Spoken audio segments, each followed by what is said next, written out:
بسم اللہ الرحمن الرحیم۔ السلام علیکم۔ آپ کے لیے جاننا بہت ضروری ہے، یو اے ای نے اعلان کر دیا ہے کہ آپ اگر یو اے ای میں رہتے ہیں تو خصوصاً ابو ظہبی میں ریڈار تک لگا دیے 50,000 درہم سے لے کے 51,000 درہم جو آپ کو جرمانہ کیا جائے گا۔ اگر آپ وہاں پہ ریس لگاتے ہیں تو 50,000 آپ کو کار ریس لگاتے ہیں یا ہیوی بائک ریس لگاتے ہیں 50,000 درہم 50,000 درہم جرمانہ کیا جائے گا۔ اگر آپ لوگ ریڈ کراس جو ریڈ اشارہ ہوتا ہے پھر بھی آپ سگنل توڑتے ہیں تو پھر 51,000 درہم جو ہے 51,000 درہم جو تقریباً پاکستانی 23 لاکھ روپیہ بنتا ہے، آپ کو اتنا جرمانہ پے کرنا پڑے گا۔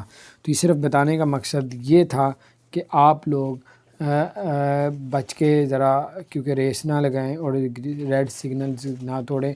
نئے انہوں نے ریڈار بھی لگا دیں، کیمرے بھی لگا دیں، آپ کو پتہ بھی نہیں چل جائے گا آپ کو اتنا بڑا جرمانہ کیا جائے گا۔ اللہ تعالیٰ خیر کرے، اللہ آپ لوگوں کو اپنے حفظ و امان میں رکھے، اللہ تعالیٰ ہم سب کو ہر بیماری سے اپنی پناہ میں رکھے۔ اگر آپ نے ہمارے چینل کو سبسکرائب نہیں کیا